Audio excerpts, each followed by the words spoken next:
Bom, boa tarde a todos e todas. É um prazer recebê-los aqui no nosso campus, na Escola de Economia, Administração e Contabilidade.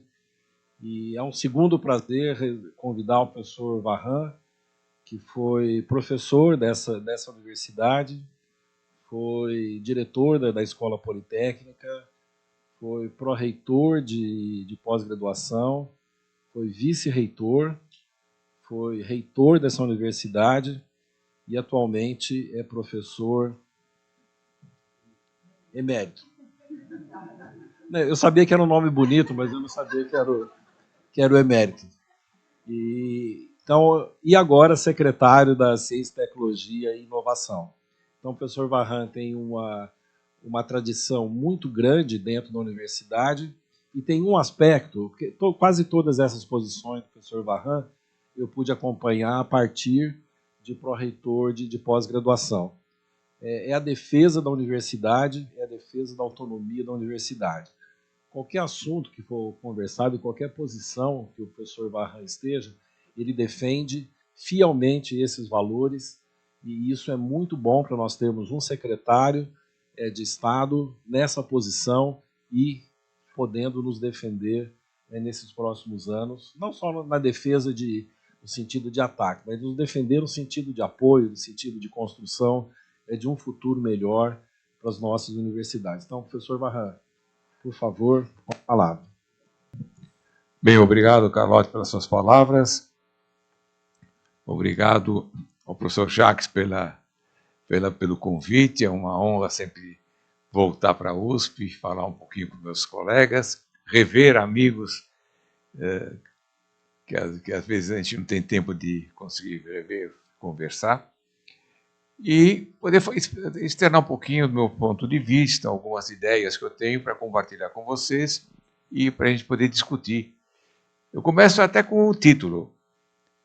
Na verdade, nós temos que inferir o que a sociedade está almejando, porque é muito difícil para a sociedade conseguir externar ou fazer proposições para a universidade. Então, é uma tarefa que cabe a nós debruçar, discutir, conversar com líderes da sociedade, com as lideranças da sociedade, e conseguir, com isso, desenhar as expectativas que essa sociedade tem. Você vai me trazer. Obrigado. Antes de mais nada, deixa eu explicar meu novo chapéu, que é a Secretaria de Ciência, Tecnologia e Inovação. E o próximo slide, por favor. A secretaria é uma secretaria atípica. Vocês percebem que todas as coligadas são autônomas, inclusive as 3 universidades e a FAPESP têm autonomia acadêmica, administrativa e financeira. As 3 universidades estaduais paulistas são as únicas do nosso país que têm autonomia completa, inclusive administrativa e financeira. A nossa carreira aqui na universidade é uma carreira específica, não é carreira de Estado, é uma carreira exclusiva das 3 universidades. Os outros professores de ensino superior não ligados a essas 3 universidades têm uma outra carreira. E a FAPESP, como todos sabem, tem essa autonomia. O professor Carlotti gentilmente e generosamente disse que eu defendo a autonomia, porque somente com a autonomia nós conseguimos a busca da excelência e principalmente o planejamento a médio e longo prazo. O professor Carlotti vai ter que aprovar o orçamento do ano que vem no Conselho Universitário, mas ele vai ter que também mostrar a previsão da situação orçamentária nos outros 4 anos. Portanto, é um planejamento de longo prazo. E com essa autonomia, as 3 universidades tiveram, desde 89, um desenvolvimento fantástico.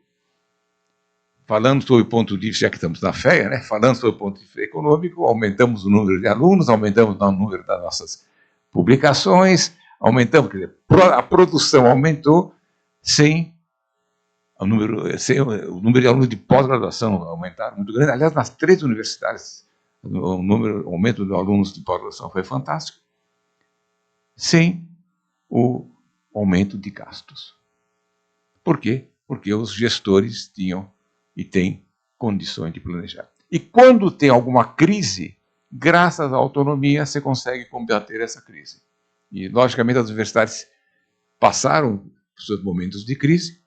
A autonomia que eu digo, inclusive para meus colegas das federais, é a autonomia incluindo recursos humanos, incluindo os aposentados. Portanto, no fim do mês, o reitor tem que honrar a folha de pagamento. É lógico que houve atrasos, tivemos co-irmãs que não conseguiram pagar o 13º, essas coisas, mas a responsabilidade é nossa. E com isso, quando há algum problema, nós conseguimos, graças à autonomia, superar esses problemas e manter as instituições bastante fortes. E as outras que não têm autonomia administrativa e financeira têm autonomia acadêmica, que é o Centro Paula Souza, que é um dos maiores centros de educação técnica e tecnológica do mundo, tem 220 mil alunos de escolas técnicas e quase 100 mil alunos de escolas tecnológicas, faculdade de tecnologia. A Univesp é a maior universidade de graduação do país. Tem quase 100 mil alunos de graduação. A Faculdade de Medicina de Marília, a Faculdade de Medicina de Rio Preto, o IPT, uma instituição centenária, e o IPEM, que é um caso particular, é uma autarquia estadual com gestão federal. Por favor, Carlotti, desculpe. Então, é uma secretaria que não tem recursos. Eu ficava com... Por isso não tem fila de prefeitos, nada. No começo da gestão, eu ficava com 1/1000 do orçamento de toda a secretaria. Hoje, eu estou ficando com 0,8 milésimos. E o ano que vem, se for mantido o que eles estão propondo, vai ficar com 0,6 milésimos. Portanto, é uma secretaria de articulação. O papel é articulação mesmo, buscar sinergia, incentivar as instituições, orientar as atividades e, principalmente, a regulamentação e a manutenção da qualidade. Acho que é a fiscalização da manutenção da qualidade. Essa é a nossa tarefa. Mas vamos falar, então, dos desafios da universidade do século XXI. Bem, são vários, enormes. A sociedade teve uma mudança violenta. A minha geração estamos vivenciando mudanças radicais. E para começar a falar dos desafios, vamos começar do primeiro desafio. A compreensão da terceira missão das universidades de pesquisa. Eu estou chamando de universidade de pesquisa porque elas realmente que têm essa conotação. Não é... Aqui no Brasil, por uma decisão política, todas as universidades devem se chamar de pesquisa. A gente sabe muito bem que nós temos universidades de pesquisa e temos universidades que seriam excelentes universidades de ensino, mas como elas têm que ser de pesquisa, elas têm que se subdividir. Não conheço, no meu artigo, nenhum país do mundo que todas as suas universidades sejam de pesquisa. Não existe. País como o nosso PIB, tipo Espanha e tal, tem meia dúzia, uma dúzia. Mesmo Singapura, país minúsculo, tem só 2 de pesquisa. As outras não são de pesquisa. Então é uma coisa dessas. Mas a Universidade de Pesquisa tem essa terceira missão. Por favor. Que é a integração com a sociedade. Não é a tarefa que nós temos aqui de extensão e cultura. Não é uma tarefa de extensão. Não é nós colocarmos para a sociedade, disponibilizar para a sociedade coisas que nós fazemos. Então, nós temos cursos disso, então vamos fazer curso de... Não é isso. É parceria de atividades que vão modificar a sociedade. Então, uma coisa muito mais ampla.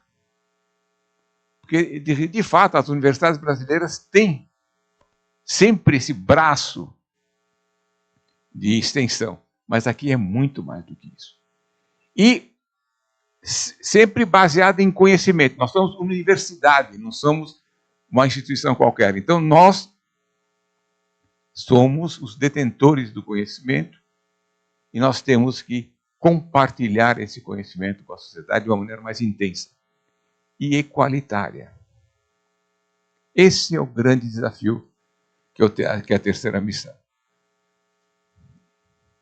As universidades do século XXI tiveram um crescimento marcante, citei as nossas 3 estaduais, que cresceram muito nos últimos 25 anos, mas a maioria das universidades, a Unifesp, por exemplo, que era uma faculdade com alguns cursos, hoje ela é uma instituição com multicamp, a mesma coisa com a Federal do ABC, a Federal de São Carlos. Então, cresceram muito.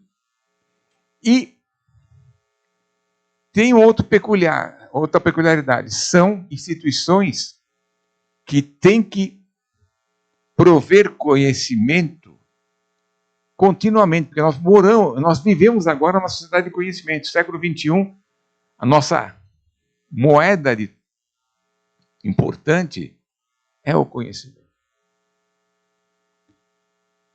E esse conhecimento, quando nós falamos de um país do tamanho do Brasil, se torna muito mais complexo, porque nós temos que transformar esse conhecimento em produção. Então, se tornaram instituições maiores, mais produtivas, mais importantes. Beleza. Só que a sociedade também modificou. A sociedade está muito mais problemática do que estava há 30, 40 anos atrás. Nós temos muito mais problemas inerentes da sociedade, não estou falando só do ensino, não, inerentes da sociedade, que nós temos que compactuar. E mais ainda, se tornou uma sociedade mais exigente.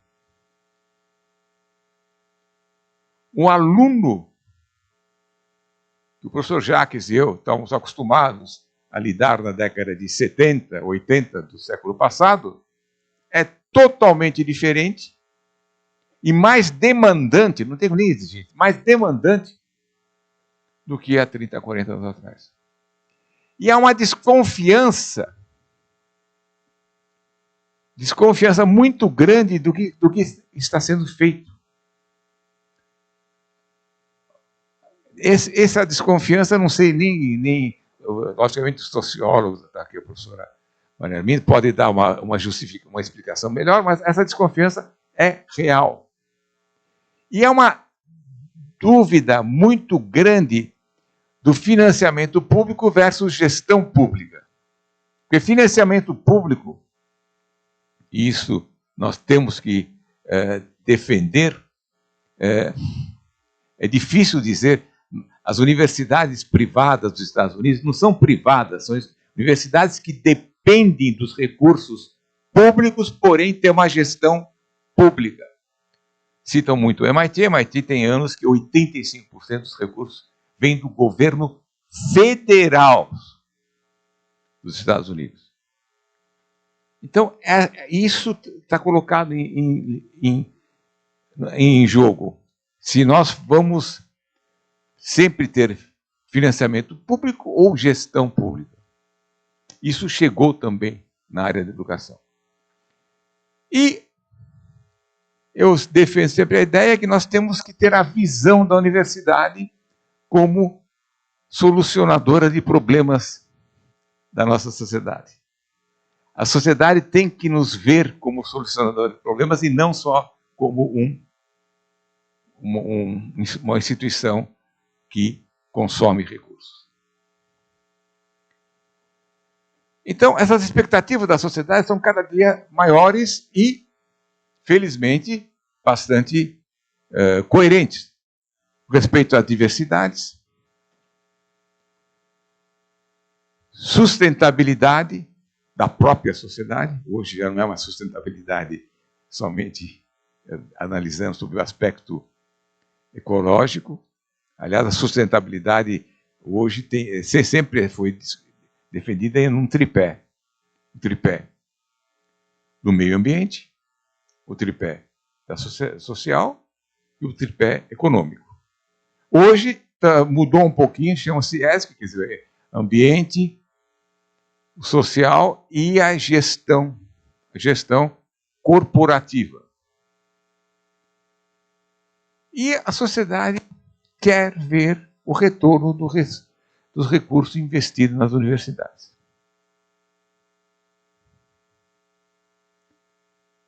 Então, sim, temos muitos problemas pela frente.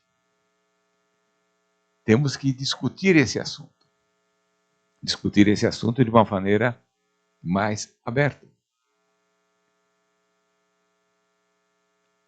Esses assuntos são assuntos internacionalmente estão em debates desde o começo desse século e durante a pandemia, porque antes a gente fazia reunião de reitores uma vez por ano, ou quanto muito 2 vezes por ano. Durante a pandemia as reuniões eram semanais, de grupos e grupos. E ainda a solução não existe definitiva. E as instituições estão sofrendo. Vejam o que está acontecendo com os nossos colegas dos Estados Unidos. Aliás, se houve alguma coisa positiva nos Estados Unidos recentemente, foi mostrar que as universidades ditas públicas, elas são de gestão privada, são de gestão privada, porque dependem dos recursos governamentais. Agora, logicamente, é bom nós lembrarmos que não existe a terceira missão sem as outras duas, ensino e pesquisa. Pode parecer uma coisa óbvia, redundante falar uma coisa dessas aqui, lógico, nesse ambiente, sem dúvida, mas nós temos dificuldade de justificar isso. E não se esqueçam que nós temos a obrigação agora, nas universidades, de termos atividades de extensão. Se não tivesse ensino e pesquisa, não teria atividade de extensão, muito menos a terceira missão.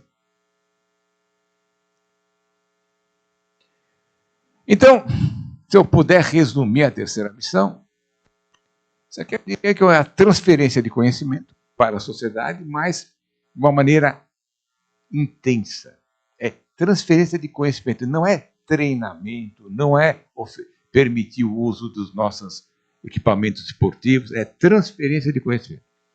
Esse aspecto é o próprio empreendedorismo dos nossos alunos, que eles conseguem transferir o conhecimento para a prática de maneira bastante intensa e eficiente.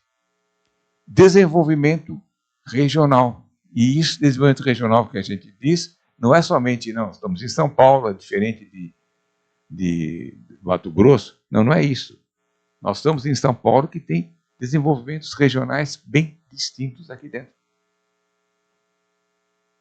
Mesmo em distâncias de 100 quilômetros. E essa interação contínua com a sociedade. Eu digo interação contínua com a sociedade, eu estou insistindo nisso porque nós temos, principalmente aqui, uma cultura brasileira, nós somos extremamente corporativistas. O nosso órgão máximo, os conselhos universitários, são de nós mesmos. E isto parece muito simples, mas é só ir num vizinho do sul ou no vizinho do norte. Estamos falando da UNAM, por exemplo. A interação com a sociedade é muito maior. Na UNAM, se não me engano, metade não é conselho universitário, porque é mais gestor, né? Conselho gestor, não é interno. Então, existe já nas universidades latino-americanas uma gestão corporativista, mais organizada. Quando eu falo interação com a sociedade, às vezes a gente acha que nós temos uma peculiaridade também. A própria avaliação que nós fazemos é sempre por pares. E não perguntamos se a sociedade está satisfeita com isso. Parece meio absurdo, né? Nós sermos avaliados por quem não é nosso par. Mas é essa a realidade. Imagine um empresário ser avaliado por outros empresários e está tudo muito bem. Se ele não tiver contato com a sociedade, ele vai falir. Se ele não está atendendo o que os seus clientes querem, ele vai falir. Nós temos certeza que o que nós estamos fazendo é o que a sociedade está querendo? Lembre-se que eu estou sendo muito pragmático. A sociedade não sabe exatamente o que quer, porque é muito difícil entender. Nós precisamos compreender, inferir o que ela está querendo. Mas essa interação com a sociedade tem que existir para a gente poder inferir. A pandemia, apesar de todos os percalços, foi um divisor de água. Em todos os sentidos. As universidades tiveram um comportamento muito marcante. Estou falando isso internacionalmente, pelo menos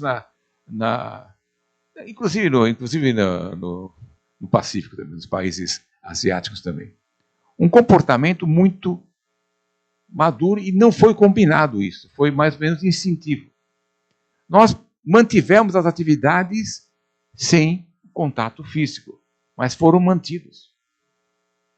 E isto em condições muito complexas, porque a pandemia chegou muito rápido.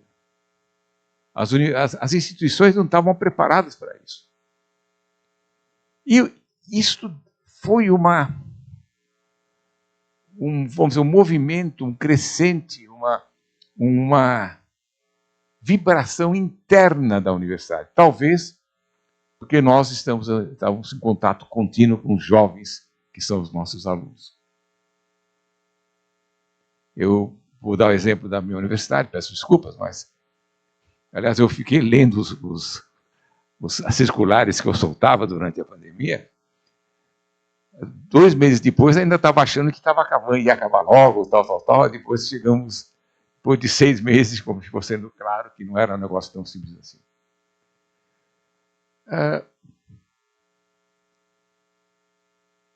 15 dias depois que nós paramos as aulas presenciais, 95% das disciplinas de graduação estavam sendo oferecidas de uma maneira ou de outra. Colegas meus que não estavam nem acostumados a usar o computador, faziam aulas, conseguiam fazer usando um Meet, alguma coisa dessas, colocar todos os alunos em contato e oferecer as aulas. Quer dizer, era interessante. Nós também mostramos conseguimos enfrentar a crise oferecendo conhecimento. E de uma maneira de compartilhar esse conhecimento. Teve laboratórios aqui que trabalharam 7 dias por semana, 24 horas. Evitando, logicamente, muita gente. Eles começaram a fazer turnos e era para gerar o conhecimento. Nós tivemos equipes fazendo os testes em todos os nossos campos. O diretor de faculdade trabalhando 12 horas por dia no laboratório para fazer os testes. Isso foi uma resposta da universidade. Nós tivemos co-irmãs nossas que ofereceram o prédio de alojamento como hospital, alojamento estudantil, já que os estudantes não podiam ficar nos alojamentos. Então, isso foi uma coisa muito interessante e a sociedade começou a compreender melhor o que era a universidade. E começou a ter melhor relacionamento, mais... Já que se eu demorar muito, você me corta, hein, você? Tá bom. Ótimo. Então eu vou furar mesmo. Então, e essas coisas foram... da sociedade. Então, essa coisa acabou reforçando a terceira missão. Nós não, aqui no Brasil, nós não chamamos de terceira missão, mas foi isso que está acontecendo. Isso aconteceu. Por favor, não entendam isso como vantagem da pandemia. O Brasil foi terrível a pandemia. Nós fomos um dos países que mais sofreu com isso. Mas a universidade brasileira demonstrou essa resiliência. Então, o principal resultado disso foi, eu estou chamando de fortalecimento da credibilidade. Não sei se, em português, fortalecer credibilidade, não sei se é uma coisa correta, mas vamos dizer, tentam entender que é um engenheiro escrevendo. Vai. E com isso aumentou a nossa legitimidade. Agora, eu escrevi possível no começo, porque, lamentavelmente, nós não introjetamos esses fatos e estamos perdendo esses fatos. Quer dizer, tivemos essa oportunidade, fomos muito bem reconhecidos, fomos muito bem aceitos, ganhamos credibilidade da sociedade e com isso, com essa aproximação, nós conseguimos várias unidades, várias instituições, várias universidades se adaptaram, conseguiram perceber as expectativas, mas nós não mantivemos isso de uma forma contínua. Então, esses itens, algumas instituições conseguiram, outras nem tanto. Por favor, o próximo, já que tem 2 minutos agora. Eu tentando mostrar, isso aqui que é um trabalho do Glauco Arpes comigo, que esse reconhecimento, essa legitimização da nossa instituição, acabou, quer dizer,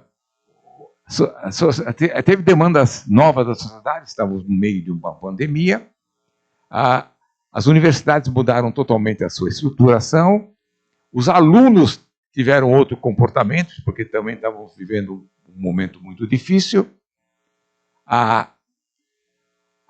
Vamos dizer, a informatização cresceu bastante. Teve novas políticas públicas, mudança de economia e assim por diante. Então, foi uma roda que permitiu um melhor reconhecimento e legitimização da nossa universidade. Por favor. E eu volto a insistir, a universidade como parte da solução dos problemas da sociedade. É isso que nós temos que bater firme. Esse foi o resultado de um relatório de um grupo de reitores reunidos em Hamburgo, na Alemanha, de um brainstorm, que era isso que nós tínhamos que fazer. Mas só que eu sou, já que o professor Jacques pediu para colocar também coisas diferentes, eu sou um pouco mais ambicioso. Eu acho que nós temos uma 4ª missão, além da 3ª. Esse também é um artigo meu com Arbix. Por favor. As universidades mostraram que são ferramentas de resiliência da sociedade. Quer dizer, quando há necessidade das universidades enfrentarem uma pandemia, mantendo a formação de recursos humanos naquele momento imprescindível. Imagina se as universidades não liberassem novos médicos, enfermeiros, farmacêuticos, etc., etc., e também o pessoal, psicólogos, tudo isso naquele momento. Imagina se nós não conseguimos, em meses, conseguir avançar pesquisas. pessoal fazia o ensaio, trabalhava no laboratório de manhã, publicitava os resultados na tarde, porque alguém que está na Ásia ia pegar esses resultados, utilizar e no dia seguinte dar mais resultados. Trabalhou-se de uma maneira fantástica. Nós soubemos mostrar que conseguimos enfrentar desafios. E uma coisa curiosa, acabamos se tornando as fontes confiáveis de informação. Nunca o Jornal da USP foi tão lido do quanto no período da pandemia. Não sei se o pessoal tinha tempo também, mas era onde as informações eram fidedignas. O pessoal confiava. Então, meus caros, se nós somos tudo isso, por que nós também não utilizamos tudo isso para propor políticas públicas? Quem propõe políticas públicas?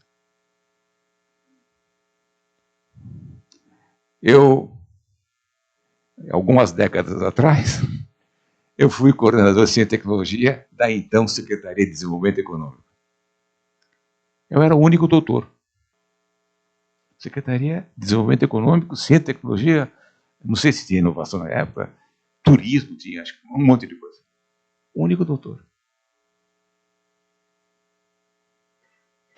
Quem propõe políticas públicas? Por que as nossas pesquisas, além das teses, além dos artigos, além das patentes, não podem ter uma proposta de política pública resultado do nosso trabalho? Então, esse é o desafio. Universidade como uma fonte confiável de formulação coletiva. Estou dizendo coletiva porque nós vamos interagir, temos a terceira missão que estamos cumprindo, então vamos interagir com a sociedade. Então, uma formulação coletiva de propostas de política pública. Eu estou dizendo propostas porque poder legislativo é poder legislativo. Eles que têm que fazer as políticas, mas nós podemos propor coisas concretas, coisas viáveis. Porque eu estou do outro lado, eu vejo quanto de besteira que vem. Que você tem que, e aí você tem que justificar que é besteira para não virar lei. Então, por que não? Essa é a minha proposta, meus amigos. Muito obrigado. E o próximo que tem o meu sindicato. Tá. Tá bom? Muito obrigado. Não sei se eu... Bom, eu vou tentar ficar aqui em 8 minutos e falar alguns pontos importantes. Obviamente, eu não vou falar de tudo que eu gostaria de todos os tópicos, mas acho que eu vou falar algumas coisas importantes. Eu concordo inteiramente com o professor Jacques e com o professor Varran. Isso não é de agora, depois, ao final da minha gestão, mas do começo da gestão, quando nós formulamos uma proposta para a gestão, eu e a professora Maria Arminda colocamos que o vínculo com a sociedade seria o forte da nossa gestão, seria um dos objetivos da nossa gestão, porque nós entendíamos que a única forma da universidade se manter é justamente ser um vetor de desenvolvimento social. Senão, a universidade, o mundo vai nos engolir e não vai ter por que existir universidade. Eu divido a sociedade não é única, não é uma entidade homogênea. Então, eu dividiria em governos, municipal, estadual, Assembleia Legislativa, Poder Executivo, empresas, sociedade civil organizadas, e considero também os alunos como parte dessa sociedade. Quer dizer, esse ingressante que quer entrar na universidade também é uma sociedade que precisa ser ouvido, que nós precisamos atender os objetivos desse aluno. Em relação à graduação, qual que é a expectativa que eu acho que a sociedade tem? Obviamente, continua num padrão anterior, que ela quer profissionais de alta qualidade para poder executar as tarefas que a sociedade precisa. Mas eu acho que mudou um pouquinho em relação ao que nós tínhamos anteriormente, porque esse profissional que as empresas precisam, que o governo precisa, muitas vezes nós não sabemos hoje qual o perfil que ele vai ser daqui a 4 anos, 5 anos. Então nós temos que formar uma pessoa que, além do conhecimento de sala de aula, ele obtenha também conhecimento capacidade de obter conhecimento no seu período depois de formado, para se adaptar, para entender e poder atender às necessidades que ele vai ter. É muito frequente em empresas, mesmo em governos, você fazia tal atividade, mas agora eu preciso que você faça essa outra atividade. Então a pessoa tem que se reinventar para fazer aquilo que ele não estava acostumado. Então, se ele não tiver essa capacidade de aprender, ele não vai conseguir fazer essa resposta. E eu me lembro, quando eu estava na escola, tinha na minha escola um professor de latim, mas como não tinha mais latim, ele não dava aula. Ele ia lá, ficava sentado, tomava café, ia para casa. Hoje não seria admissível você ter alguém no serviço público ou privado com essas características. Então, nós precisamos mudar os nossos currículos, isso acho que todas as universidades estão fazendo, essas preocupações, e para aquilo que a gente acha que provavelmente vai ser interessante, como inteligência artificial, como tecnologias quânticas. Nós precisamos formar os nossos alunos já com essa visão naquilo que nós achamos que muito provavelmente ele vai precisar utilizar essas ferramentas depois de formados. Estava comentando hoje no almoço que nós tivemos, hoje tudo é inteligência artificial. Qualquer trabalho, inteligência artificial, mas você vai ver o trabalho, não tem nada de inteligência artificial. São poucos dados, são dados que você conta na mão o que ia acontecer, que você não precisa de um computador aprender aqueles dados. Então, o nosso aluno precisa entender o que realmente é inteligência artificial, qual a metodologia que existe, quais as possibilidades que tem, para ele, quando se formar, poder entender isso daí e saber falar, não, isso não é, vocês estão utilizando esse termo de forma inadequada. E também aquela expectativa do aluno em relação ao que ele vem aqui. Isso é muito importante na pós-graduação. Na pós-graduação, nós temos uma queda contínua, pequena, mas uma queda do interesse do nosso alunado na pós-graduação. E diferente da graduação, onde nós temos uma concorrência muito grande, a concorrência na pós-graduação não é tão grande quanto nós temos na graduação. Então, o problema não é concorrência, o problema não é que está difícil de entrar, eu acho que o problema é de falta de interesse do nosso aluno. Quando eu fiz pós-graduação, eu queria o meu diploma, eu queria um paper e queria defender a tese. Hoje não dá para você oferecer para um jovem isso daí. Quando ele entra na pós-graduação, o que eu estou entrando? O que eu vou fazer? O que eu vou aprender aqui? O que isso vai me acrescentar? Quanto o meu salário vai ser acrescido se eu fizer esse curso? Quais as possibilidades que eu vou ter no futuro? Se nós não apresentarmos essa gama de resposta para os alunos, eles não vão se entender. Um paper, um diploma, não mais satisfaz os nossos alunos. A sociedade mudou, o professor Varran falou, os alunos mudaram, nós mudamos e nós precisamos atender.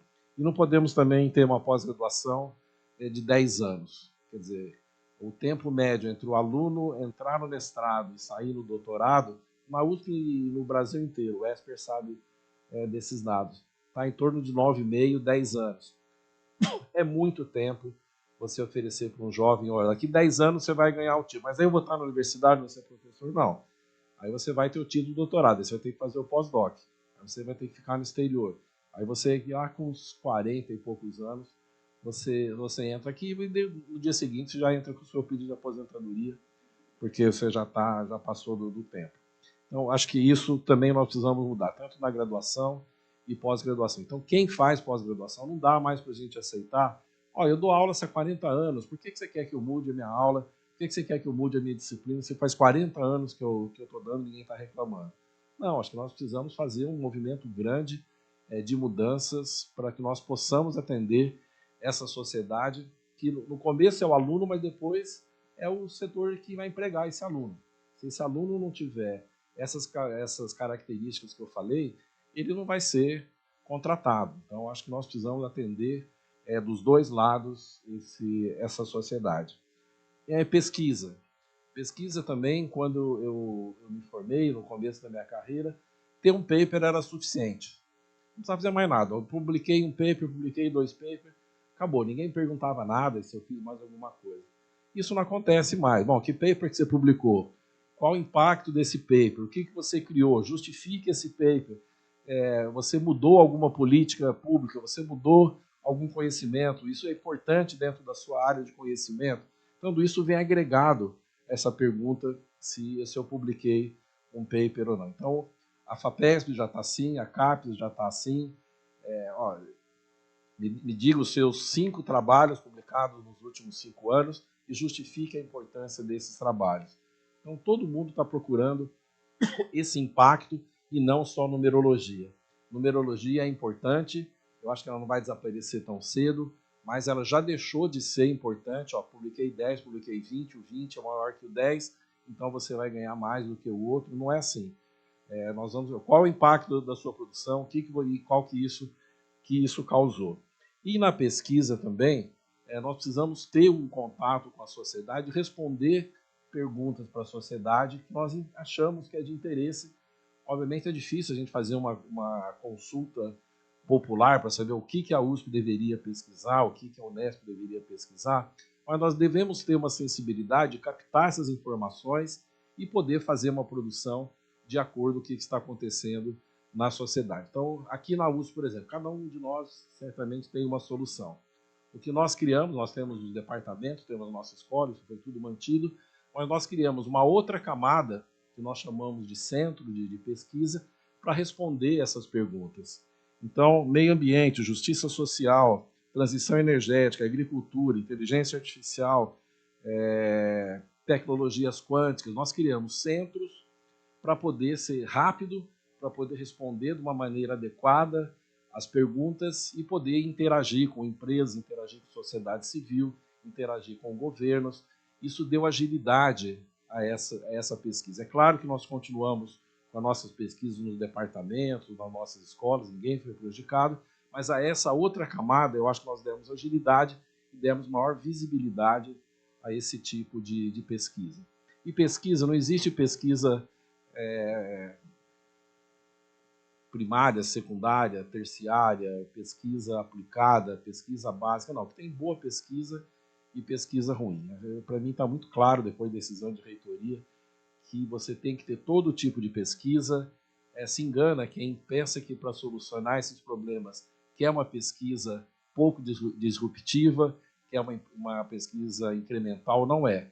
Eles querem pesquisa básica também, porque sem a pesquisa básica você não vai responder grandes problemas. Nós não vamos responder a pergunta da transição energética se nós não tiver uma pesquisa básica muito forte, descobrindo novas rotas, descobrindo novas funções que tem moléculas, que tem células, para nós podermos fazer, por exemplo, um combustível de aviação sustentável. Então, a pesquisa básica é importante, mas ela precisa estar sempre acoplada com o que eu vou fazer com essa pesquisa e com o radar, para você identificar essa pesquisa básica, para você trazer essa pesquisa básica para uma pesquisa aplicada. Acho que tem muitas universidades que fazem isso, eles ficam buscando todo o tempo um radar funcionando 24 horas para saber de onde tem uma pesquisa interessante que possa se tornar uma pesquisa aplicada.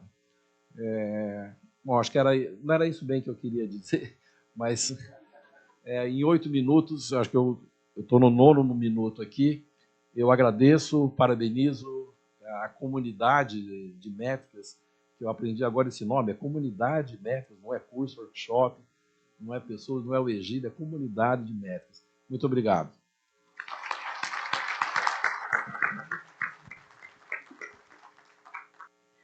Boa tarde a todos e todas. Primeiro, agradecer imensamente ao professor Jacques, pela organização aqui desse segundo encontro da comunidade métricas. Até o termo já está bem moderno, né? Comunidade é um termo que os jovens utilizam, né? Que comunidade você pertence, que bom. E então agradecer a oportunidade de falarmos aqui enquanto gestores de universidades, agradecer aqui imensamente ao professor Carlotti, a diretora aqui da unidade, da faculdade, por nos acolher, e agradecer também ao professor Varran por dialogar conosco aqui em torno do tema, e saudar aqui os meus colegas gestores das universidades públicas do Estado de São Paulo. E quando nós iniciamos a nossa participação nesse projeto, que era um projeto inicialmente feito entre as públicas do Estado, nós ficamos bastante felizes, enquanto comunidade acadêmica do Estado de São Paulo, poder compor aqui. Então, eu agradeço imensamente aqui a professora Lia, vice-reitora, que tem participado desde o início, incentivando também várias pessoas da nossa comunidade. Então, aqui eu estava até tentando localizar as pessoas da Unifesp, e são tantos que eu vi que tem gente aqui, gente aqui, gente aqui, né? Muitas pessoas participaram por reconhecerem a importância que esse curso tem no sentido de aportar conhecimento para a própria gestão da universidade. Também cumprimento aqui a professora Maria Arminda, né, que também temos, além dessa participação conjunta enquanto gestores das universidades, há também uma outra comunidade, que são as gestoras das universidades públicas, e a professora Maria Arminda, que tem liderado esse processo, algo bastante importante, né? Bem, eu falo aqui, então, em nome da Unifesp, Universidade Federal de São Paulo, e a pergunta, né, que foi colocada para nós é como, né, o que a sociedade espera da universidade pública e como que podemos prestar contas para essa comunidade. E quando veio essa pergunta, eu fiquei pensando muito, né, nos termos que, de uma certa forma, aqui já foram até tratados, né? Primeiro é pensar o que é a sociedade, né? Porque penso que tem aí uma lacuna que é uma compreensão da própria sociedade do que é a universidade, de modo especial a universidade pública. Porque a universidade pública, até pela missão, né, que foi colocada aqui, historicamente, ela tem tido, né, um papel que é, ao mesmo tempo, de formar pessoas, tanto na graduação, como também na pós-graduação. Essa é uma peculiaridade ali, professor Esper, né, que também é da nossa universidade, que está aqui presente, né, trabalhou durante muito tempo para poder mensurar isso, né, no nosso país, e justamente, então, tem esse papel, né, de formar pesquisadores, formar a pós-graduação, professores das universidades, e também por ser o local da produção do conhecimento científico, que, diferente de outros lugares, nós temos um número de institutos, especificamente de pesquisa, muito menor. Então, a produção, né, a alta produção científica do nosso país é realizada no âmbito das universidades e das universidades públicas, né? E aí eu fico justamente pensando, né, o que a sociedade pensa de nós, porque se nós temos que prestar contas, inicialmente a sociedade teria que ter uma expectativa em relação a nós, né? E o que eu fico pensando é que há uma desconexão. A sociedade não entende ainda o que nós fazemos na universidade pública. Então, embora a sociedade seja muito diversa, mas se nós formos ali buscar, né, o que você espera da universidade, ainda se tem a ideia que a universidade é o lugar que as pessoas entram para receber um título de graduação e depois saem de lá para trabalhar. Então, se espera o quê? Uma pessoa bem formada na graduação. Agora, o que significa uma pessoa bem formada na graduação? Porque, seja como pesquisador, seguir carreira acadêmica ou desenvolver uma atividade profissional, até pelas mudanças constantes que nós temos tido na sociedade, nós precisamos de pessoas que saibam pensar. A primeira coisa, né, o lugar da universidade a universidade é o lugar que tem que promover, né, a habilidade, né, a capacidade de reflexão e de busca de respostas, inclusive respostas não prontas, não existentes, para colocar isso à disposição da sociedade, né? Agora, então, e eu tenho, né, assim, os dados, né, que a gente tem tido ali são dados que há uma desconexão entre até mesmo, né, setores que a gente intuiria que tem o conhecimento do que a universidade não tem. Por exemplo, o que a mídia revela sobre as universidades é um total desconhecimento do que as universidades realizam, né, porque nós só saímos na mídia quando nós conseguimos dar uma resposta de algo numérico ou de algo muito, né, com uma pessoa de muita referência, ou de alguém que consegue uma agência nas agências ali de comunicação. Senão a gente não sai nos jornais, a gente não sai, né, como algo que promova o fazer da nossa universidade, né? Então, penso que nós temos aí entre, né, todas, além da nossa missão, penso que nós temos aí uma tarefa. Penso que essa é uma tarefa de conseguir, né, fazer com que haja uma compreensão da nossa sociedade do que é, de fato, que se faz na universidade, né? E aí também, né, penso que nessa compreensão do que é a universidade tem sido um desafio para nós, porque cada vez mais que a sociedade acelera o tempo, as pessoas querem coisas imediatas. E hoje, né, as pessoas apertam um botão, elas pedem comida, apertam outro botão, chega o Uber, aí elas apertam outro botão, elas mandam mensagens. E parece que elas também querem respostas da universidade, que é esse lugar que tem um tempo de maturação para produzir, para fazer a sua produção, um mesmo ritmo de resposta. Não estou dizendo aqui que a gente tem que ficar 10 anos, 15 anos, 20 anos. Eu sou a pessoa que fico lá. E aí, terminou seu TCC? Já deu tempo? Pode terminar esse TCC? Está suficiente? Vai para a próxima etapa, né? Mas eu entendo que também tem um tempo ali da maturação desse conhecimento. Então, ciência se faz com um processo acumulativo, né? Então, você faz uma produção, né, que conecta com outra, que vai conectando com outra, para você poder aportar ali um conhecimento para a sociedade. Então, penso que tem essa necessidade, né, de uma percepção da nossa sociedade em relação a essa forma de produzir conhecimento. E aí, quando nós tivemos aí, né, a chegada, né, e penso que muitos de nós, né, batalhou muito para termos ali o marco de ciência, tecnologia e inovação, as pessoas também começaram a entender que tudo que fazia na universidade era inovação. E aí as pessoas começaram a ir para o outro lado. Todo mundo queria ter uma patente. Tá bom, patente é diferente de propriedade intelectual, que é diferente de produção de conhecimento. Então, é lógico que as coisas estão conectadas, mas cada coisa é uma coisa, né? Então, também a necessidade de podermos reconhecer ali o que a importância de cada uma das coisas, seja a inovação, seja a propriedade intelectual, seja o conhecimento que é científico, é algo extremamente importante. E penso que hoje a gente tem tido, né, um descompasso, inclusive, entre essas três coisas. Então, parece que quem tem a produção que é reconhecida como inovadora parece que está na frente daqueles que produzem um conhecimento que ainda não foi reconhecido como inovação. Então, a gente também tem trabalhado muito do que é inovação, que tem inovação que é tecnológica, mas também tem experiências que são inovação social, é inovação, inclusive em políticas públicas, que é assim que a nossa política de inovação existe ali existente ali na nossa universidade. E acho que o outro ponto que eu queria destacar aqui é a compreensão sobre o setor produtivo, né? Porque também ainda, né, se tem muito uma ideia que o setor produtivo é aquele que é do mercado.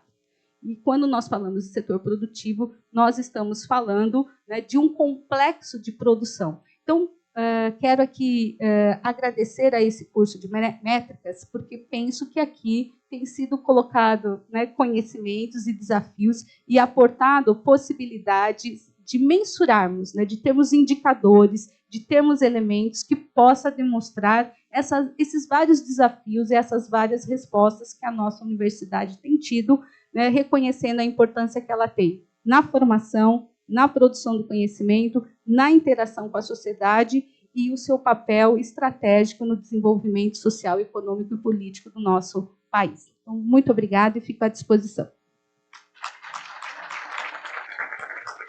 Bom, gente, boa tarde a todos e todas. Né? Oi, ok. Eu vou rápido.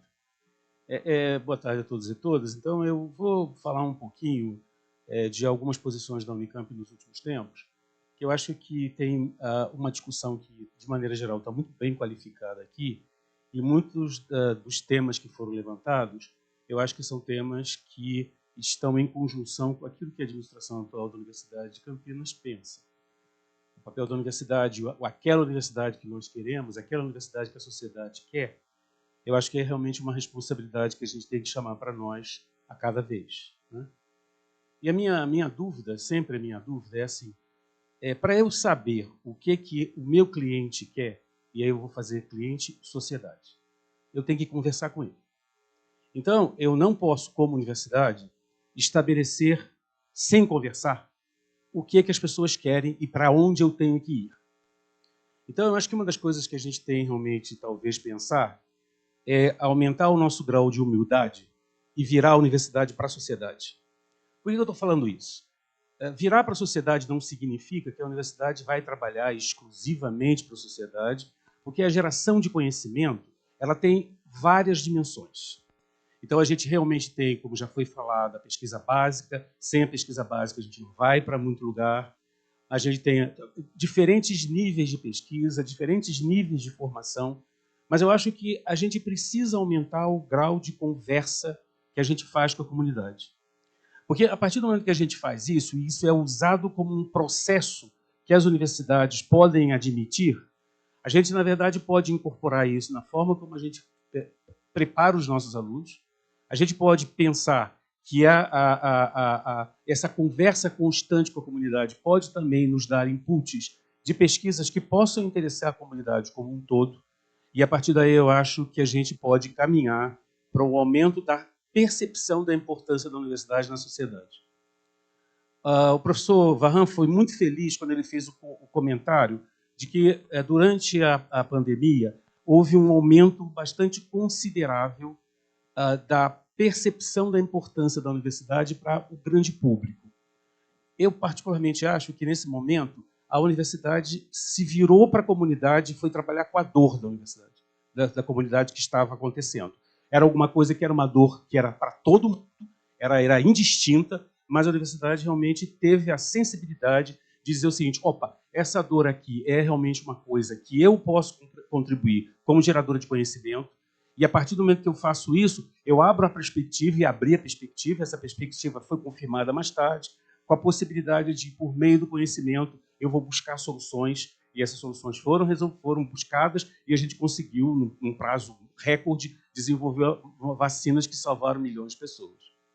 Então, eu acho que talvez a gente tenha que pensar, e eu não sei quais são os mecanismos que a gente tem que estabelecer, é realmente ter uma universidade que fale mais com a comunidade, que converse mais através das representações, através das próprias comunidades, das ONGs, enfim, de uma série de órgãos da sociedade organizada que sabem perfeitamente das suas dores. E uma coisa que eu acho também que é muito importante e que a gente talvez possa pensar com cuidado nisso: o Brasil está cheio de dores. É dor relacionada a saneamento, é dor relacionada a doenças que estão com a gente faz muito tempo, e que a gente, na verdade, como sociedade, como universidade, a minha pergunta, essa pergunta eu faço sempre para mim: por que a gente não se debruça em cima de causas brasileiras? Por que a gente não tem como nosso grande objetivo o que acontece com a sociedade brasileira nas suas mazelas? Na verdade, tem uma coisa que já foi falada também. A gente, na verdade, em determinado momento, eu acho que a gente está caminhando para um momento que está mudando. A gente ficou muito focado em quero publicar, quero publicar, quero publicar. Mas se a gente presta atenção, a gente quer publicar para que nosso conhecimento seja aceito numa revista do Hemisfério Norte, de preferência com índice de impacto bem alto, porque assim eu acho que eu estou fazendo uma ciência boa. Ok, eu concordo. Mas até que ponto nós nos perguntamos se a pesquisa de coisas brasileiras não podem ter respostas que podem atender a muita gente em outros lugares do mundo? E que aí eu, na verdade, tenho um nicho de pesquisa que é só meu, e que eu posso, na verdade, a partir daí, gerar conhecimentos que são conhecimentos que podem ajudar o mundo todo, mas que começaram comigo.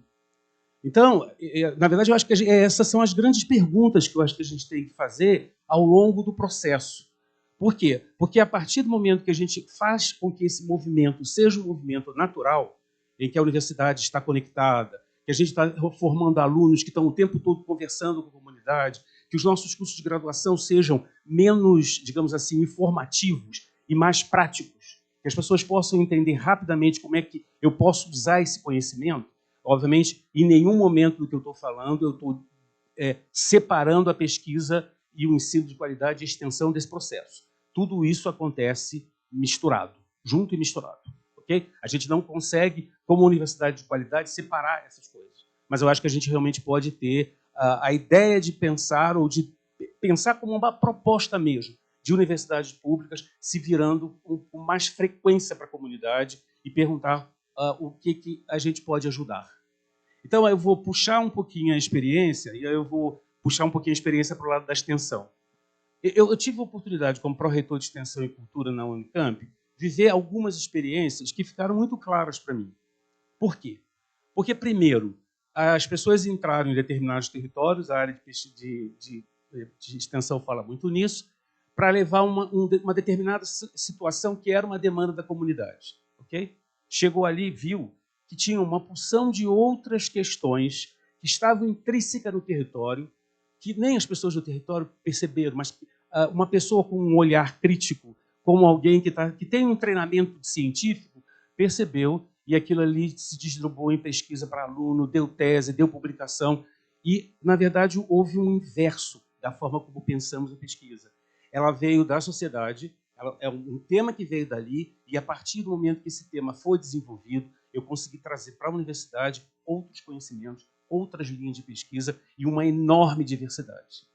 Então, eu acho que talvez a gente pudesse fazer uma reflexão um pouco mais intensa sobre isso, porque eu tenho certeza absoluta que a gente deve conseguir fazer duas coisas que eu concordo em número, gênero e grau com o professor Varra, que é, na verdade, fazer com que a universidade possa responder à sociedade e que a universidade possa ser, sim, propositora de políticas públicas. Ok? A gente, na Unicamp, está fazendo um trabalho muito interessante, eu já estou terminando, tá?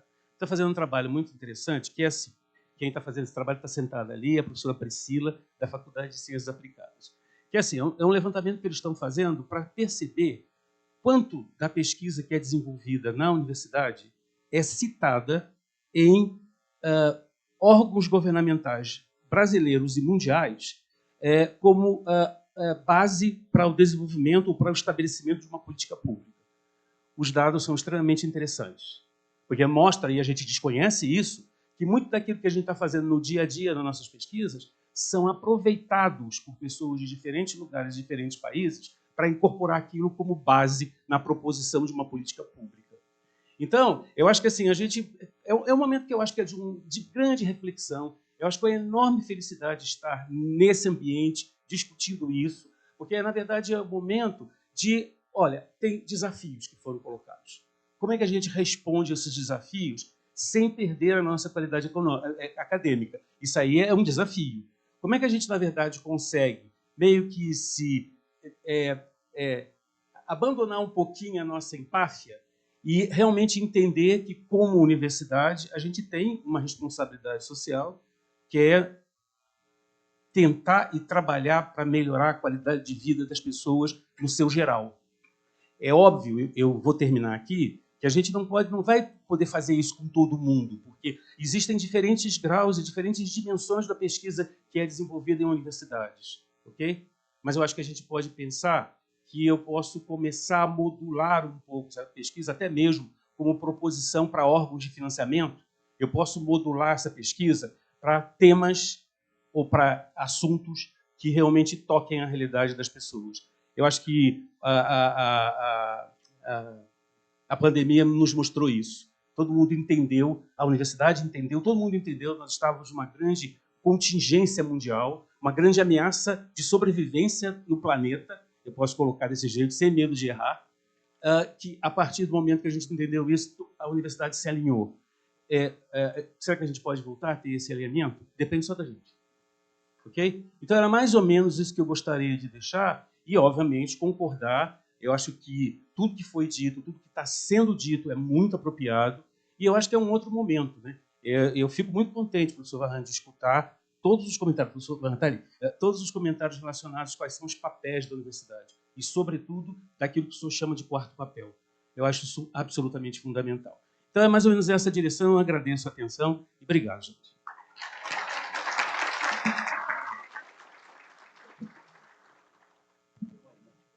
Obrigada. Bem, boa tarde a todas e todos. É um prazer enorme estar aqui. Prazer maior é estar aqui com o Jacques e com a comunidade de métricas, meus colegas. Carlote, boa tarde. Professora Dolores, aqui da casa. Os colegas das co-irmãs, né, e das irmãs, as federais. Professora Maria Arminda, a Rayane já colocou aqui. Nós temos uma relação muito forte aqui entre as gestoras, trabalhamos muito nesse contexto e penso que já trouxemos ideias, né, maravilhosas naquele relatório, que eu quero ler ele assim, já concluído, né? Mas essas duas questões que foram colocadas aqui, elas são, para mim, e para toda a comunidade, eu vou chamar comunidade também, da Unesp, e muito interessantes.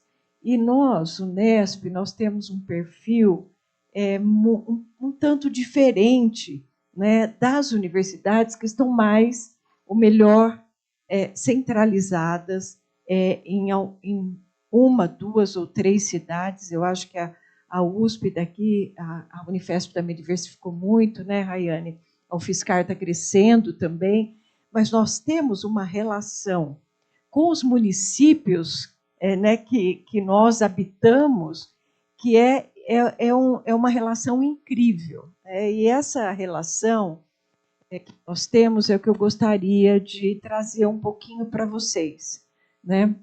Nós estamos em 24 cidades do estado de São Paulo. Então, se você traçar um círculo de 100 quilômetros, você encontra um campus da Unesp, né? São 34 unidades, porque nós temos campos complexos. E algumas cidades, e se nós fizermos aí uma métrica, assim vou chamar, professor Jacques, né, algumas cidades têm no seu orçamento, né, ou tem um orçamento muito menor do que aquela unidade universitária que está ali. Né, se nós hoje pegarmos uma região central do estado de São Paulo, onde está Rio Claro, Araraquara, Bauru, Botucatu, e que tem campos aí expressivos, né, esse campus e todo o movimento econômico que ele traz para a região, né, ele injetou nesses municípios. De 2015 a 2022, que é o último levantamento que nós temos, 13 bilhões de reais. Então, se a Unesp não tivesse habitando aquele espaço, né, nós teríamos uma redução aí da atividade econômica e que reflete, né, eu acho que isso é importante, a comunidade métricas trabalha muito com os ODS, né, e reflete aí em alguns ODS muito importantes da nossa sociedade. Então, a nossa relação, ela é uma relação muito estreita com a sociedade, e a sociedade espera da Unesp aquela que entende o que é uma universidade pública e o que ela pode dar de resposta à sociedade. Eu acho que a professora Rayane levantou um ponto aqui fundamental, né? Nós temos que ser identificados como universidade na sua essência, né? Nós não somos identificados na nossa essência, né? Então, que recursos humanos, em ambientes que produzem conhecimento, conhecimentos inovadores e que podem ser transferidos para a sociedade. Mas esse entendimento permeia o interior, né? E nós temos aí, então, eu acho que a Unesp ela traz esse movimento econômico muito visível nos municípios, né? Se os municípios notam, né, a presença da Unesp e o que ela pode trazer de desenvolvimento econômico, e aí eu vou colocar, o trânsito dos alunos, ela influencia no sistema imobiliário. Para vocês terem uma ideia, na pandemia, algumas cidades sofreram muito porque os alunos retornaram para suas casas, né? Então, assim, é um movimento efetivo. Mas ela tem também uma relação muito importante, né, que nós chamamos do Unesp Cuida, na relação do cuidar, da prestação de serviço. Nós temos, eu até tenho um folder aqui, porque eu perco as contas, né? Mas nós temos clínicas no estado inteiro. Então, é de psicologia, então saúde mental. Nós oferecemos prestação de serviço, cuidado para essa população. Nós brincamos muito que alguns municípios são tão pequenos que o prefeito ele não faz nenhuma clínica, viu, Carlote? Ele vai lá e compra uma van, coloca tudo dentro e leva lá, ó, a diretora da Faculdade de Ciências Farmacêuticas está aqui, a professora Márcia Graminha, e leva lá para o hemanúcleo para fazer análises clínicas. Só lá, em Araraquara, na Faculdade de Ciências Farmacêuticas, nós atendemos 22 municípios, né? O Hospital das Clínicas também atende, aí eu não vou dizer, porque todos nós temos, né? Mas assim, esse atendimento ele também é muito visível.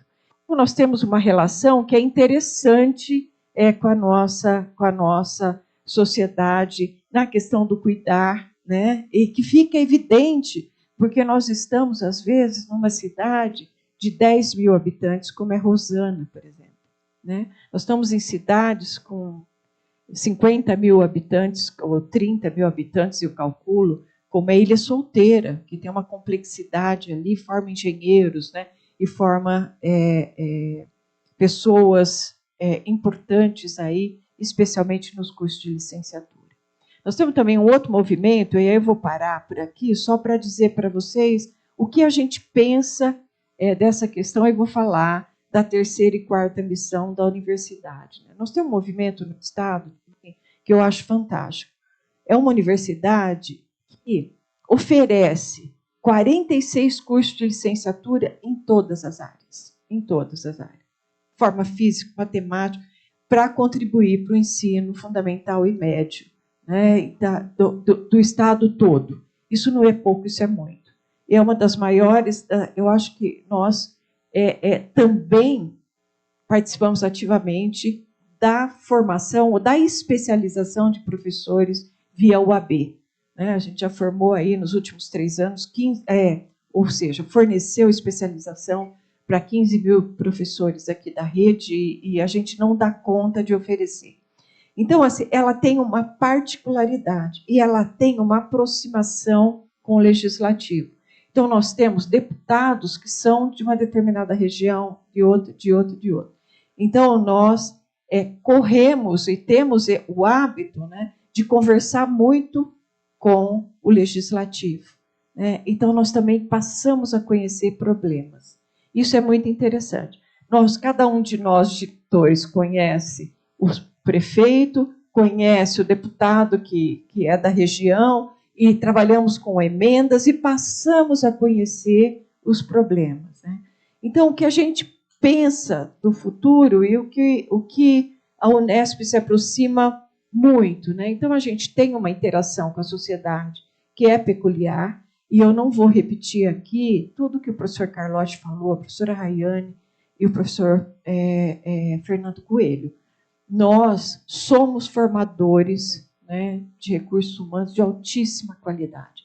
Nível de graduação, pós-graduação, pesquisa de alto nível, produção de conhecimento de uma qualidade fenomenal, né? Mas, assim, a Unesp ela tem essa percepção. E o que nós percebemos, né, e eu acho que aí a comunidade de métricas teve um papel também fundamental. Nós percebemos lá atrás, há 4 anos atrás, 4 anos e meio atrás, que os ODS seriam muito importantes, né, para que a gente pudesse avançar nessa relação aí com a terceira missão, né, e com a quarta missão, que é estabelecer políticas públicas com essas regiões, né? Então, eu diria para vocês que os ODS, eu acho que nós fomos uma das primeiras universidades que considera os ODS em todas as suas atividades, né, de ensino, pesquisa, extensão e gestão, né? Então, o que nós pensamos daqui para frente? A universidade é jovem, ela tem 49 anos, né? E o que nós construímos nos fez realmente também pensar em propor políticas públicas a partir disso tudo, né? Então, eu diria hoje que nós temos aí uma aproximação muito grande. Acabou, né? Acabou. Não, nós temos aí CCDs com muitas secretarias, né? E que vem dessa aproximação e dessa percepção, né? E também criamos nessa gestão agora, alguns escritórios. Só vou falar isso. Um escritório de gestão de carreiras, está aqui a Lu, que acho que falou para vocês pela manhã, né? E também de egressos, que é fantástico, porque é só assim que a gente mede o impacto de tudo isso, né? Nós criamos um escritório de relações externas, nós temos uma pessoa que vai prospectar o poder legislativo, emendas e etc., né? E criamos o nosso escritório de sustentabilidade. Então, assim, ela tem uma diferença, né? E nós temos que ter um olhar para isso, porque parece que quando a gente sai do nosso campus, algumas cidades não, mas algumas sim, nós já saímos com alguma dívida, né? Olha, eu tenho que olhar isso aqui, eu tenho que fazer isso aqui e tenho que me aproximar. Então, assim, é uma missão complexa, né? Mas é uma missão que a gente tenta avançar nessas perspectivas. Muito obrigada pela oportunidade. Ajudar na missão. Bem, muito boa tarde a todas as pessoas. Vou tentar ser breve nos cumprimentos, cumprimentar e agradecer o reitor Carlotti pela recebida aqui, junto com a diretora Dolores, cumprimentar os colegas gestoras da mesa, uma saudação muito especial para o professor Marcovitch, que tem nos inspirado na UFSCar a olhar para esse debate de métricas e indicadores, também cumprimentar a vice-reitora Maria Arminda Turini, ex-reitor da UFMS, que está aqui nessa turma da comunidade métricas, toda a equipe da UFSCar e demais membros dessa comunidade de todas as universidades do país, né? Não tem só gente de São Paulo aqui. Bom, eu estou reitora na Universidade Federal de São Carlos desde janeiro de 2021 e, como eu disse, esse processo de formação do Métricas tem provocado, muito particularmente em mim, várias reflexões e ouvindo colegas e também pensando no que a gente vinha compartilhar aqui, organizei algumas questões para com vocês. Acho que eu me movimento muito, o microfone vai saindo aqui da linha, né? A respeito do que foi colocado, né? Então, eu queria compartilhar, primeiro, uma percepção que, como já foi dito, a gente deve partir da reflexão do que está como desafio para a nossa sociedade, como está essa sociedade. A mim parece que nós estamos disputando a narrativa e compreensão, inclusive, da realidade, né? Estamos num ambiente de absoluta polarização política, que às vezes parece que vai melhorar e a gente retrocede, de desinformação total e absoluta, e a nós impacta principalmente o negacionismo científico, que foi um problema central na pandemia e que segue sendo aí o cerne dessa desinformação. Eu acredito, e na UFSCar, desde a campanha em 2020, a gente faz esse debate, que nós precisamos nos enxergar como sociedade. A universidade está contida na sociedade, a sociedade não está fora de nós. Nós somos parte desse caldo todo que está colocado aí. Precisamos, então, vencer essa segregação. Em 2020, nós falávamos em quebrar os muros, sair da Torre de Marfim e construir pontes para que a gente circule livremente nesse espaço que é a nossa sociedade. O que também eu gostaria de colocar como ponto-chave nesse mapa mental que eu fui construindo, né? É a importância de nós enxergarmos a universidade como motor do desenvolvimento regional. Isso já foi dito aqui nessa mesa. E para a UFSCar, isso é muito forte. A UFSCar fez 55 anos esse ano, e esse foi o ano que nós aprovamos o nosso 5º campus, que será situado em São José do Rio Preto. E aí me consola ouvir a Maísa, porque ter mais um campus é muito desafiador para a gestão, mas a gente está bem longe da Unesp, que tem aí os seus 24 territórios, né? E eu acredito que para a UFSCar, essa questão do sentimento do desenvolvimento regional se consolidou com a implantação do 4º campus, que é o campus Lagoa do Sino. a UFSCar teve o privilégio de receber do escritor Raduan Nassar a doação de uma fazenda produtiva de 640 hectares, que está localizada no sudoeste paulista, no município de Buri. E ali ela implantou um campus universitário que hoje tem 5 cursos. Estou olhando aqui para a Cláudia, que era pró-reitora de extensão nessa época. Nós temos 5 cursos nesse território. A fazenda, hoje, ela é um laboratório a céu aberto, Fazenda Escola Lagoa do Sino, e esse campus nasceu dentro da concepção que foi colocada pelo Raduan Nassar para a UFSCar, tendo como eixo o desenvolvimento territorial, a soberania alimentar e a agricultura familiar. Então, os cursos foram pensados nessa lógica. O projeto pedagógico é inovador, ele já tem a inserção curricular da extensão no projeto pedagógico dos cursos. E aí eu trouxe isso para dar um exemplo concreto para vocês do que me parece, ou nos parece, enquanto gestão da universidade, um caminho adequado para que a sociedade nos reconheça e conheça o que nós fazemos e o que nós conseguimos entregar. E foi muito legal, porque enquanto eu estava aqui ouvindo os colegas, apareceu para mim um vídeo relatando o que eu vou dizer para vocês agora, que se vocês forem às redes sociais da UFSCar, vocês vão ter oportunidade de ver, que é um relato sobre o projeto Gir Leiteiro. Esse projeto ele é desenvolvido na Fazenda Escola Lagoa do Sino, em parceria com as cooperativas da reforma agrária e o MDA, o Ministério do Desenvolvimento e Agricultura Agrário e Agricultura Familiar.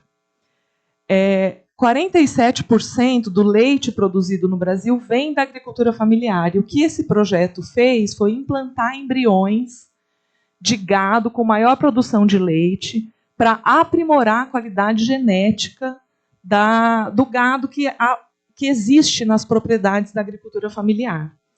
E aí, buscando aprimorar a qualidade genética, a gente também democratizou o acesso à tecnologia, que é desenvolvido na universidade e outros parceiros, e capacitamos os veterinários das regiões para que essa tecnologia seja duplicada daqui para frente, né? A gente passou de 5 a 10 litros de leite por dia por animal para 17 a 20 litros de leite por dia, e a médio prazo a expectativa é que chegue de 30 a 35 litros de leite por dia. Então, com isso, nós ampliamos de maneira muito significativa a produção de leite local.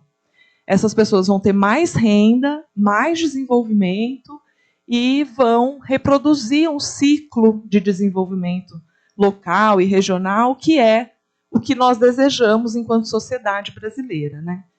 Então, com esse exemplo, eu trago uma produção de conhecimento que foi desenvolvido na universidade, que chegou para a sociedade e que está em parceria com o poder público, porque é muito importante que isso aconteça.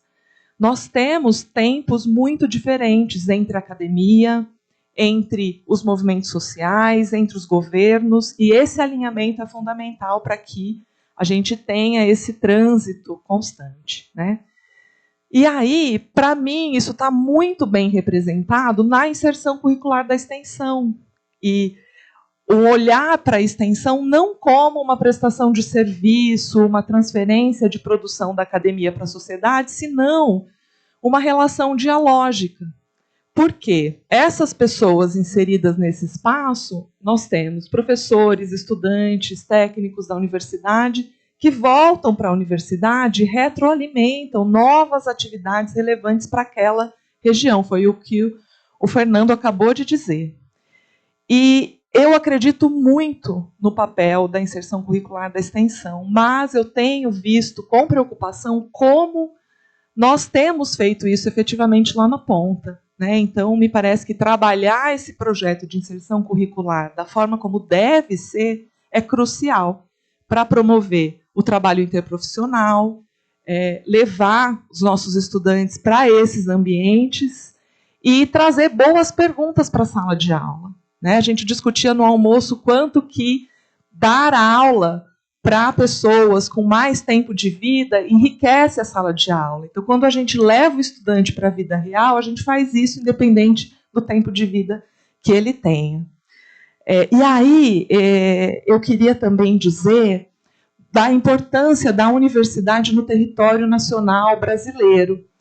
Porque a gente está aqui no Sudeste, né, sudestinos que somos, para mim foi uma transformação muito grande me tornar reitora e conviver com reitores do país inteiro. Para mim, abriu um horizonte do que é a riqueza e a regionalidade desse país.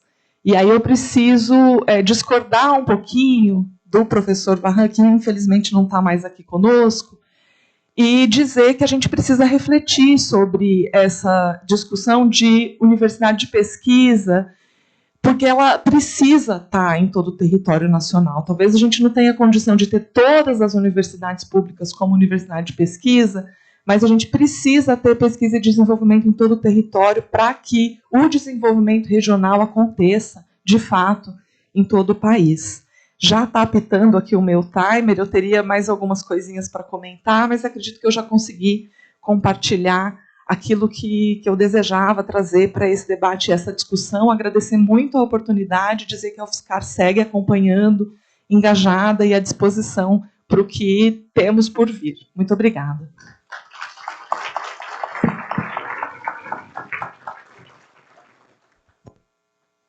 Me auto-apresentando, para facilitar o nosso tempo aqui, eu sou Dácio Mateus, reitor da Universidade Federal do ABC, a mais jovem na mesa das universidades. Tem vantagens e desvantagens em ser o mais jovem e o último a falar.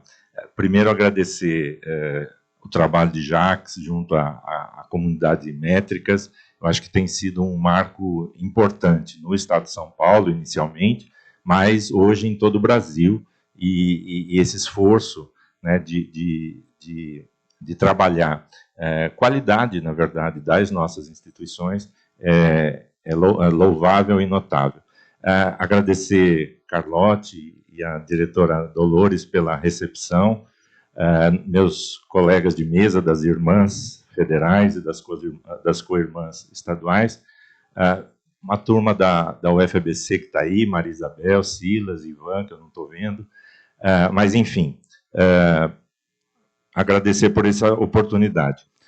Eu queria começar com uma frase do nosso ex-ministro da Cultura, e sempre ministro da Cultura, Gilberto Gil, que no rap ele fala o seguinte: o povo sabe o que quer, mas o povo também quer o que não sabe. Eu acho que são essas duas dimensões que nós, na universidade, temos o desafio de trabalhar.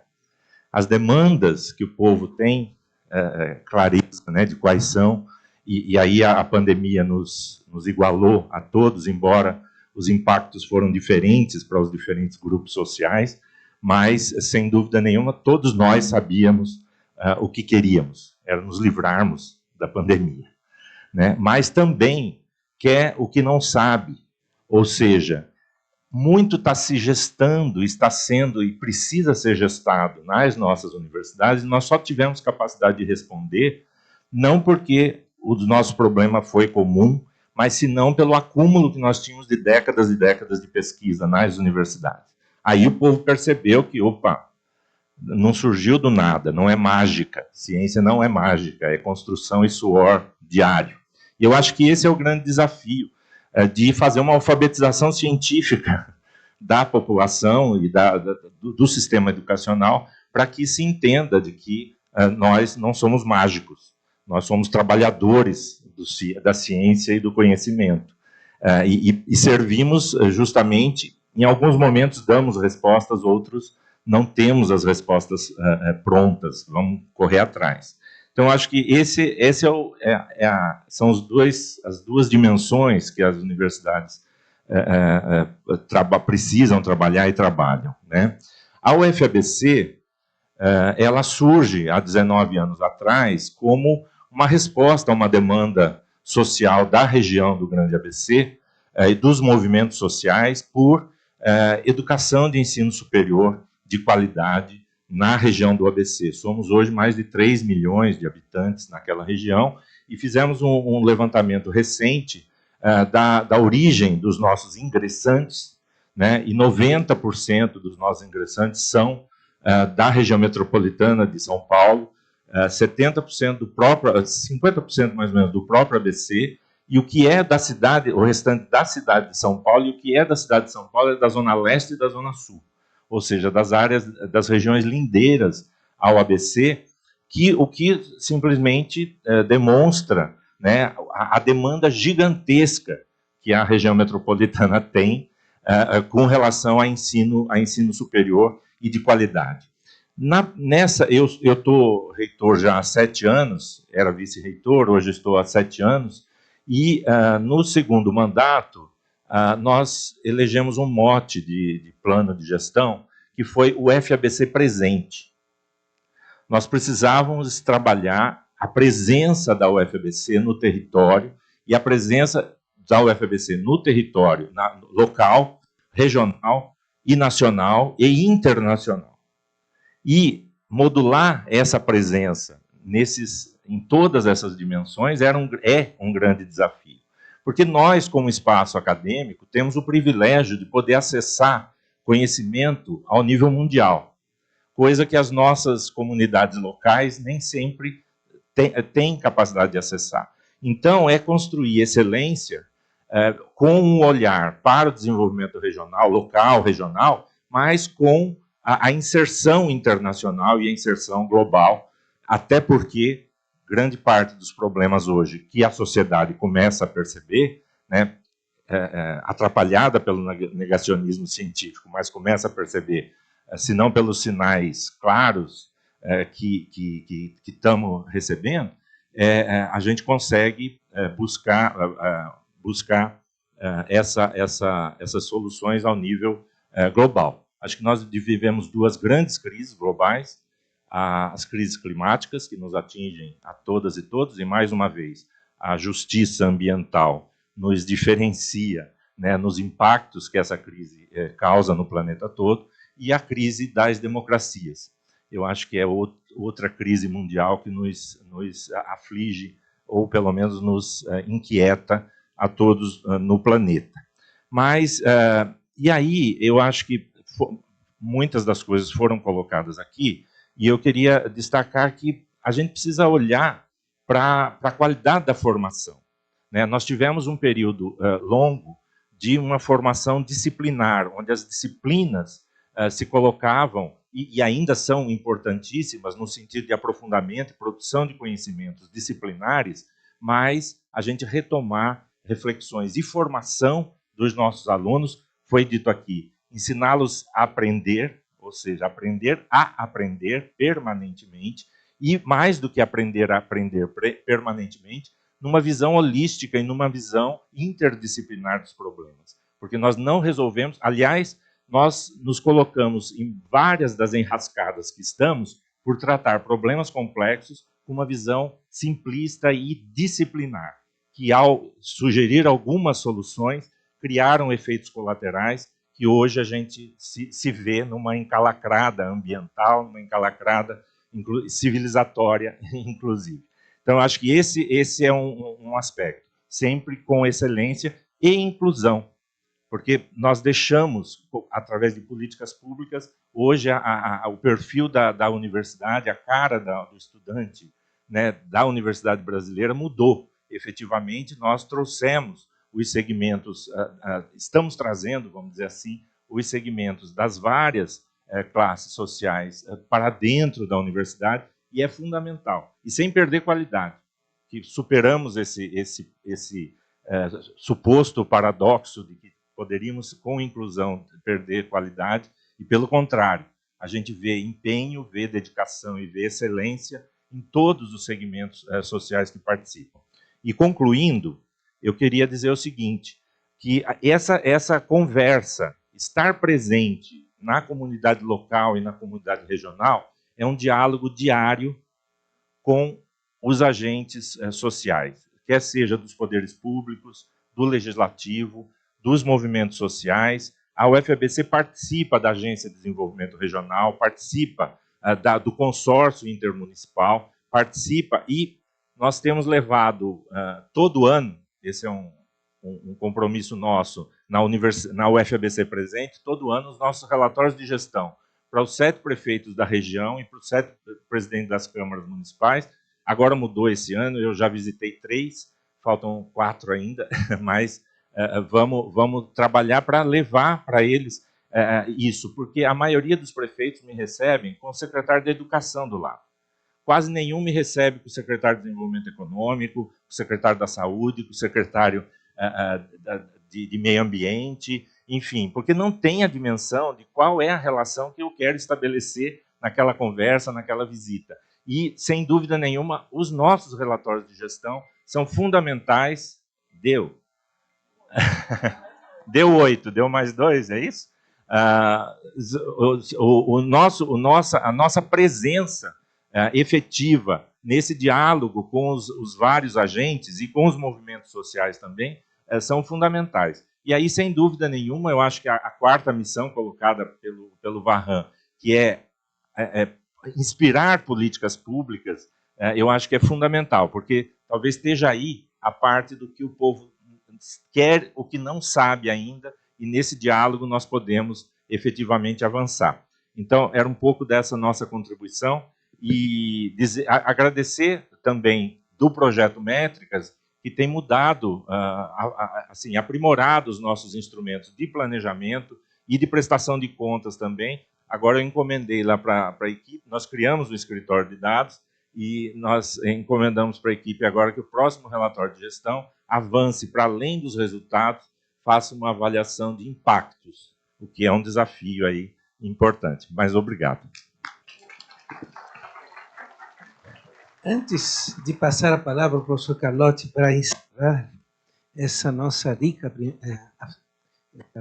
tarde, eu vou me permitir agradecer os nossos expositores, destacando de cada um deles um ponto que, para mim, me chamaram a atenção a tal ponto de ser uma pauta a ser submetida aos pesquisadores associados do nosso projeto Métricas.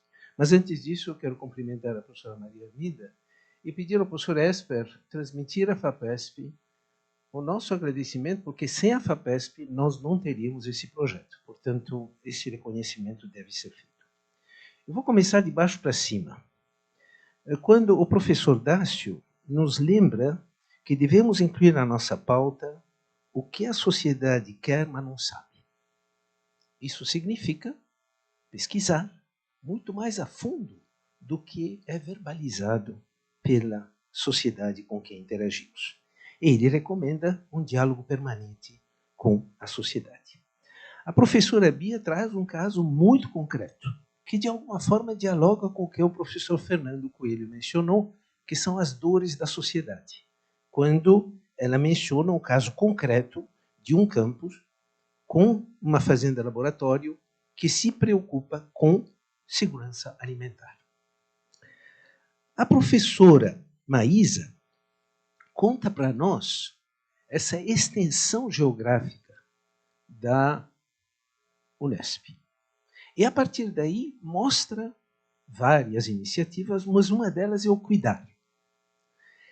A mensagem que eu retiro da locução da professora Maísa para nossos pesquisadores associados é como comunicar melhor o que nós já fazemos.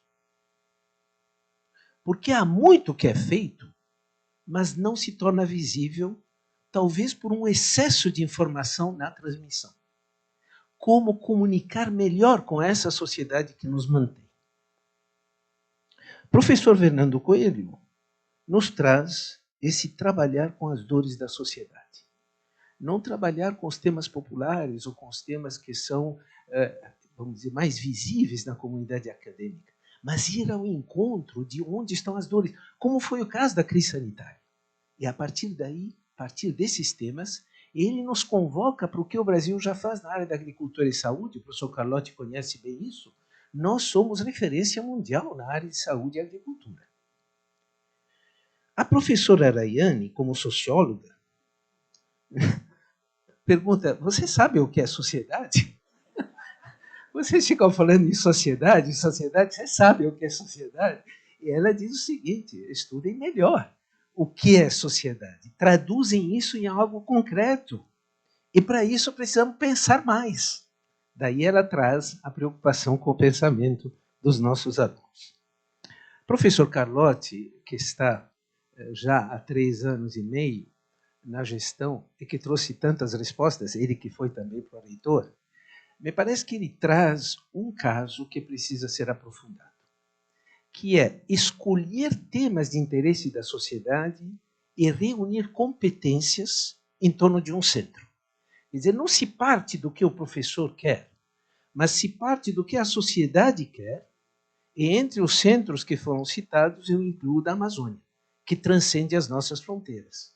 Mas há uma demanda da sociedade brasileira sobre esses temas que o professor Carlotti, com certa, eu diria, humildade, deixou de citar todos, mas aqueles que ele citou são competências que se reuniram dentro da nossa universidade para responder essas demandas. E para finalizar, o professor Varran. Qual é a novidade que o professor Varran trouxe para nós do Métricas? Porque nós já falamos de políticas públicas, mas o professor Varran trouxe uma provocação que, para nós, deve ser abordada. As 6 universidades são capazes de se reunir para tratar de um problema prioritário? Essa foi o último diapositivo. Porque cada universidade já está, de uma forma ou outra, lidando com políticas públicas. Nós temos no nosso curso de monitoramento de impacto o seminário que foi feito em janeiro com os policy briefs, portanto, metodologias para apresentar propostas de políticas públicas num documento que pode ser lido no café da manhã, porque político não vai ler um documento mais do que 2 ou 3 páginas. Somos capazes de colocar isso em 2 ou 3 páginas ou não? Mas o que o professor Varran foi além.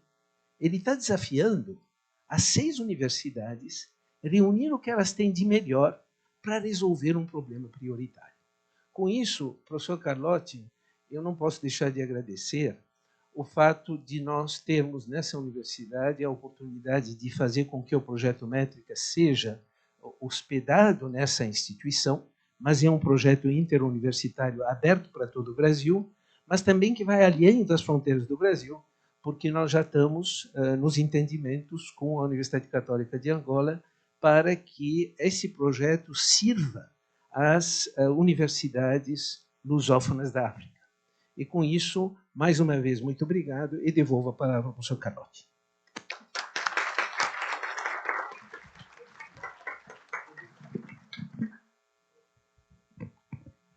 Esse projeto MET tem tanto sucesso porque tem um coordenador excelente.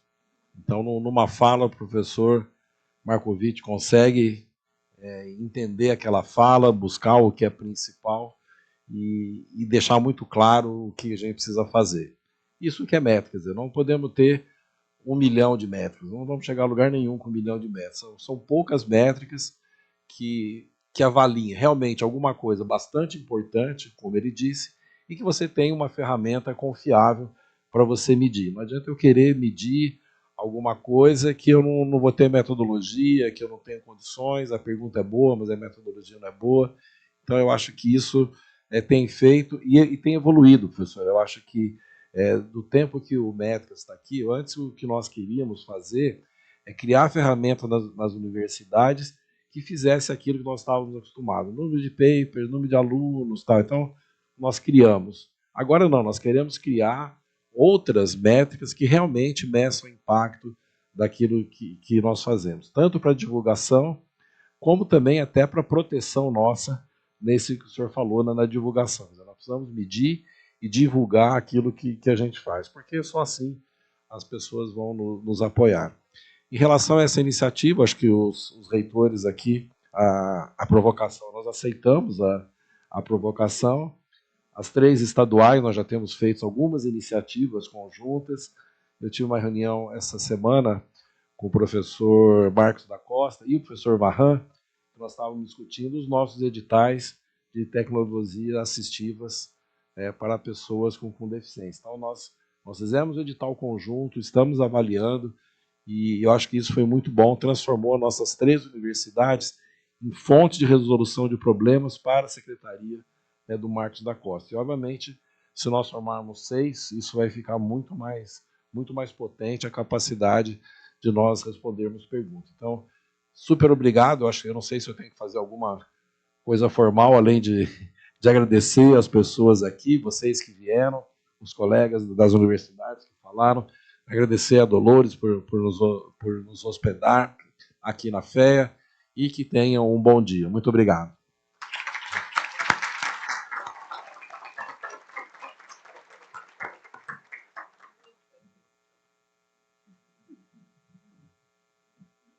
Bom, meninos e meninas.